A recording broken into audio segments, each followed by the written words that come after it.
Shalom, Bapak Ibu dan Saudara yang terkasih dalam Tuhan. Pagi hari ini kita akan melanjutkan pembacaan firman Tuhan terambil dari Imamat pasal yang ke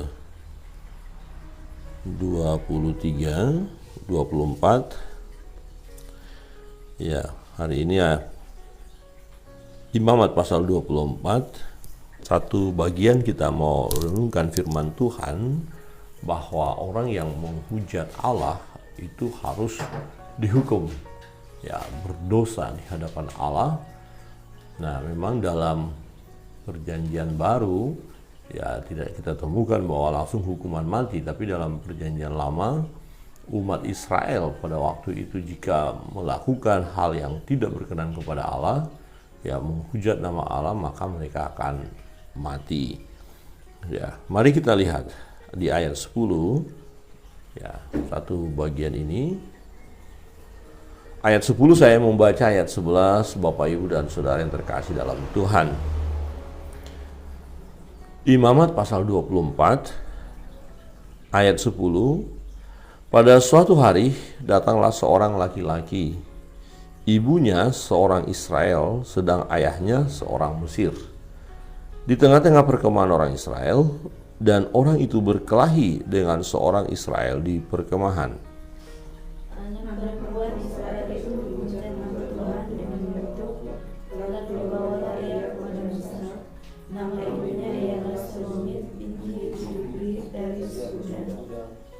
Ia dimasukkan dalam tahanan untuk menantikan keputusan sesuai dengan firman Tuhan. Bawalah orang yang mengutuk itu keluar perkemahan, dan semua orang yang mendengar haruslah meletakkan tangannya ke atas kepala orang itu. Sesudahnya haruslah seluruh jemaah itu melontari dia dengan batu.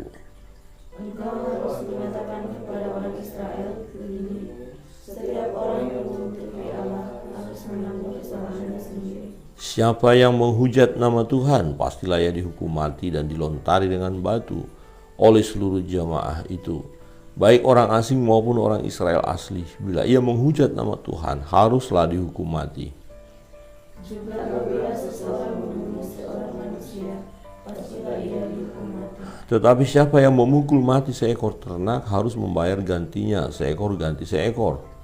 Apabila seseorang membuat orang sesamanya bercacat, maka seperti yang telah dilakukannya, begitulah harus dilakukan kepadanya. Patah ganti patah, mata ganti mata, gigi ganti gigi.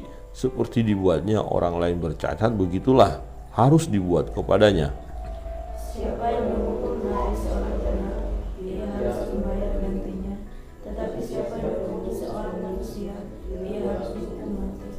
Satu hukum berlaku bagi kamu, baik bagi orang asing maupun bagi orang Israel asli. Sebab akulah Tuhan Allahmu. Bersama-sama. Demikianlah Musa menyampaikan firman itu kepada orang Israel.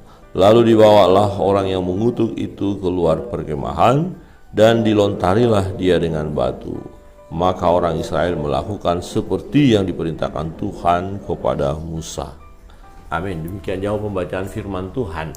Bapak Ibu Saudara yang terkasih dalam Tuhan, kita melihat bahwa orang yang menghujat nama Tuhan harus dihukum mati, ya. Harus dihukum mati. Ternyata menghujat nama Tuhan itu sama, ya, dengan hukumannya dengan orang yang membunuh sesamanya, ya, membunuh manusia. Jadi menghujat nama Tuhan sesuatu yang sangat sesuatu yang artinya begini, ya, bukan hal yang bisa kita sepelekan begitu. Ini sangat penting sekali. Ya, bagian ini sangat penting. Jika orang menghujat nama Tuhan, maka dia akan dihukum mati. Jadi betapa pentingnya nama Tuhan ini, betapa pentingnya menjaga kekudusan nama Tuhan ini. Ya, artinya begini, kalau seseorang menghujat nama Tuhan, dia terlalu berani kepada Tuhan. Ya, terlalu berani kepada Tuhan. Ya, mungkin kata-kata yang tidak baik. Misalnya, apa ini Tuhan, bla bla bla bla. Nah, kemudian kata-kata yang tidak benar atau menuduh Allah telah melakukan sesuatu yang tidak pantas, ya. Kenapa Tuhan izinkan begini? Mana ada Tuhan, mana bla bla bla bla. Nah, Jadi kata-kata yang disampaikan yang menyalahkan Tuhan, ya, yang akhirnya orang ini tidak percaya kepada Tuhan, atau dengan kata lain menentang Tuhan. Ya, orang yang menentang Tuhan dia akan mengalami kematian, ya, harus dihukum mati. Nah, ini dalam PL, ya. Tetapi dalam PB tidak langsung pelaksananya seperti PL, ya. Kemudian ada orang yang menghujat nama Tuhan, kemudian kita ambil orangnya, kita lempari dengan batu, enggak. Ya, ada banyak orang saat ini kita lihat, wah, terlalu berani kepada Tuhan. Ya, terlalu berani kepada Yesus, ya, diolok-oloknya Yesus, dimaki, dikatakan yang tidak benar, ya. Tidak langsung kita tangkap kemudian kita bilang, oh, ini penistaan agama, lempar dengan batu, tidak. Tuhan berurusan dengan dia. Tuhan akan beracara dengan dia. Ya, ada kisah, ya, fakta, ya. Ada orang yang menghujat nama Tuhan, melempari bait Allah dengan kotoran, menganiaya orang percaya, mengolok-olok nama Tuhan. Apa itu? Oh, Tuhan Yesus, oh, masa bisa lahir? Tuhan kok dilahirkan? Bla bla, kok Tuhan jadi manusia? Bla bla, dan segala macam. Ya, tetapi faktanya apa yang terjadi? Orang yang mengolok-olok itu, nah, akhirnya datang kepada Tuhan, menyembah Tuhan, bertobat. Nah, ini yang kita lihat dari sisi perjanjian baru, ya, tidak langsung orang itu ditangkap kemudian dilempari dengan batu, tidak. Tetapi pada saat perjalanan bangsa Israel menuju tanah perjanjian, kenapa kok sepertinya begitu keras? Nah, itu satu peringatan kepada mereka. Ya, ini nggak boleh hal yang dianggap sepele, nggak boleh dianggap main-main terhadap Tuhan. Dan ingat, Tuhan bersama dengan mereka. Tuhan berjalan bersama dengan mereka, memimpin mereka, melindungi mereka, menyertai mereka, dan membawa mereka ke tanah perjanjian. Jadi dengan ada peristiwa yang satu ini, ya, ibu yang terlalu berani ini, bahkan dicatat namanya di sana, ya, Ibu Selomit binti Dibri dari suku Dan. Kenapa perlu dicatat? Ini peristiwa ada. Dan apa yang terjadi? Betul, dia orang Israel. Ya, suaminya orang Mesir. Dia terlalu berani dengan Tuhan dan dia akhirnya ditangkap, ya, bawa keluar perkemahan, lempari dengan batu. Tujuannya apa? Ya, satu, biar umat itu tahu bahwa Allah yang kudus menyertai mereka, dan supaya ini efek jerah. Jadi jangan sampai ada yang terulang lagi mau melakukan seperti itu. Ya, kira-kira kalau ada orang yang mau menghujat, paling tidak ingat peristiwa, ya, Ibu Selomit binti Dibri itu dari suku Dan itu. Ya, dia dibawa keluar perkemahan dan dilempar dengan batu. Jangan katakan Musa kejam, jangan katakan umat yang lain itu kejam, tidak. Dianya yang melakukan kejahatan. Jadi kalau orang yang melakukan kejahatan dapat hukuman, udah sewajarnya. Jadi nggak bisa berkata, aduh kasihan sekali mereka-mereka yang melempar itu kok nggak punya perasaan, ya. Bukan tidak punya perasaan, justru mereka taat melakukan perintah Tuhan. Tuhan yang berkata seperti itu. Jadi mereka meletakkan tangannya di atas kepala orang itu, ya, tampaknya seperti tanda bahwa tak bersalah.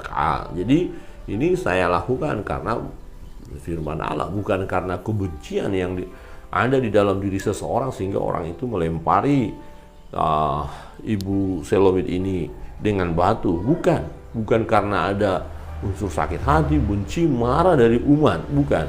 Tetapi ketaatan mereka melakukan firman Allah, karena Tuhan katakan harus dilempari dengan batu, ya, rajam, dan akhirnya orang itu mati. Jadi orang yang menghujat nama Tuhan itu pasti mati, ya.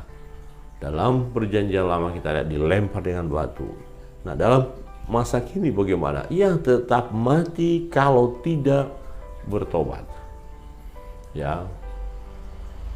Kalau menghujat nama Tuhan, mengatakan sesuatu yang tidak benar tentang Tuhan, menghina nama Tuhan, mengolok-olok, menista, ya, kira-kira begitu, ya. Tinggal tunggu waktu. Orang itu tidak bertobat, Tuhan beracara. Ya, pasti dia mati. Ya, kalau dia terus mengeraskan hati, ya, tinggal nunggu waktu saja. Saudara yang terkasih dalam Tuhan, ini satu peringatan bagi kita supaya kita berhati-hati menggunakan mulut kita. Ya, jangan sembarangan berkata-kata. Nah, kalau seseorang menghujat Tuhan, dia tidak hanya sebatas kata-kata sebenarnya, tapi juga pikirannya dan hatinya. Ya, hatinya jahat kepada Tuhan, pikirannya jahat kepada Tuhan, hanya kata-katanya jahat kepada Tuhan. Nah, berarti orang ini orang jahat. Ya, walau pikiran, ya perkataannya jahat, orang ini jahat, dan orang jahat harus dihukum kalau dia tidak bertobat. Ya, tetapi kalau bertobat pasti akan mengalami pengampunan. Namun dalam peristiwa menghujat nama Tuhan dalam konteks perjalanan umat Israel yang menuju tanah perjanjian, ya ini tidak ada ampun ini. Ya, maka dikatakan ketika ibu ini menghujat, ya, nah dia apa dikatakan apa? Ditangkap dulu ya, ditahan, ya dipenjara lah istilahnya. Masih menanti keputusan dari Tuhan. Dan Tuhan putuskan apa? Ya, perhatikan, ia dimasukkan ke dalam tahanan untuk menantikan keputusan sesuai dengan firman Tuhan. Dan firman Tuhan ya, datang melalui Musa, ya, di mana Musa katakan orang ini harus dibawa ke luar perkemahan dan lempari dengan batu. Berarti hukumannya adalah hukuman mati yang sama dengan ya orang yang membunuh orang lain. Bapak Ibu Saudara yang terkasih dalam Tuhan, kita harus berjaga-jaga dengan pikiran kita, dengan hati kita dan perkataan kita.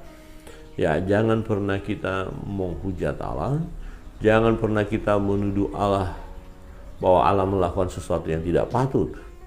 Ya, jangan kita meremehkannya. Tetapi yang benar adalah kita akan hormat kepada nama itu. Kita takut akan Dia. Kita harus tunduk kepada Dia, ya.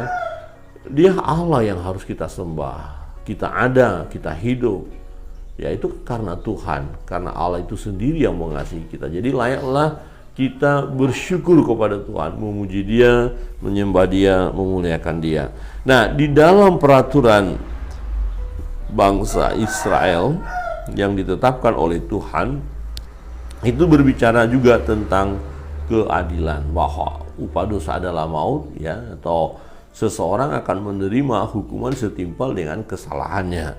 Nah, misalnya di ayat 20 dikatakan begini: patah ganti patah, mata ganti mata, gigi ganti gigi, seperti dibuatnya orang lain bercacat, begitulah harus dibuat kepadanya. Jadi ya ini konteksnya seperti ya lakukan. Maka apabila seseorang membuat orang sesamanya bercacat, maka seperti yang telah dilakukannya, begitulah harus dilakukan kepadanya. Jadi kalau seseorang misalnya mematahkan tangan orang, maka tangannya itu harus dipatahkan. Ya, harus dipatahkan. Apakah itu artinya ya umum, ya arti normal atau kiasan? Tidak, ini arti normal, literal. Jadi waktu itu memang harus. Ya, jadi orang membuat orang lain cacat, dia pun harus cacat. Nah, apakah ini bisa kita terapkan pada masa kini? Tentu tidak. Ya, orang melukai kita, kemudian kita ambil pisau lukai dia lagi, tidak.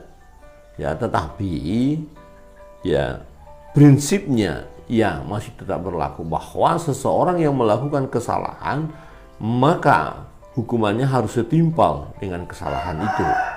Ya, nggak mungkin orang mencuri ya 1 juta hukumannya sama dengan orang yang mencuri 100 juta, nggak mungkin. Ya, kalau yang 1 juta 1 tahun masuk penjara, kalau yang 10 juta mungkin 10 tahun masuk penjara. Nah, itu adil. Ya, seperti itu. Jadi jangan yang 100 juta hanya 1 bulan, sementara yang mencuri ya hanya yang lebih kecil 10 juta masuk 1 bulan, ya yang 1 juta masuk 1 tahun. Wah, itu namanya nggak adil. Ya, di mana keadilan? Nah, prinsip keadilan dari Tuhan tetap berlaku hingga saat ini. Ya, jadi ada yang harus ya dibayar, atau ada konsekuensi logis dari perbuatan seseorang. Nah, kalau itu menghujat nama Tuhan dengan atau membunuh orang lain, nyawa ganti nyawa, maka orang itu akan mati. Jadi harus dihukum mati. Nah, tetapi kalau seseorang melukai orang lain, membuat cacat orang lain, maka dia pun harus dilukai dan harus cacat seperti dia lakukan dengan orang lain. Bapak Ibu Saudara yang terkasih dalam Tuhan, nah bagian ini mengingatkan kita bahwa Allah itu adil. Allah tidak dapat kita buat sesuatu yang untuk alat permainan, ya bercanda bermain-main tentang Allah, tidak bisa. Ya, jangan coba-coba menghujat nama Tuhan. Ya, berbahaya, sangat berbahaya. Ya, itu akan membawa kepada kematian. Jadi kalau ada orang yang saat ini terlalu berani mengata-ngatai Tuhan dengan hal yang tidak benar, ya segeralah bertobat. Segera bertobat. Jangan sampai mati. Ya, jadi bertobat dulu, ya supaya memperoleh keselamatan.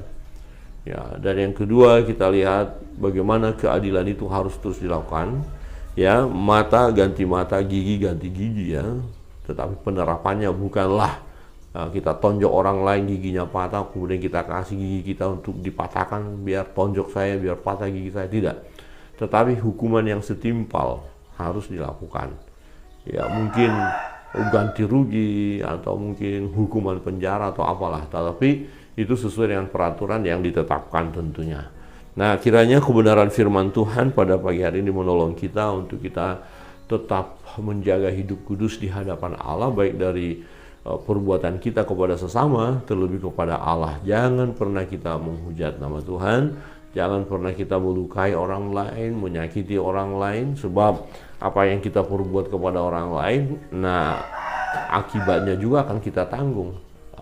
Hukum tabur tuai itu berlaku, ya. Hukum tabur tuai itu berlaku. Jadi jangan kita tabur kejahatan.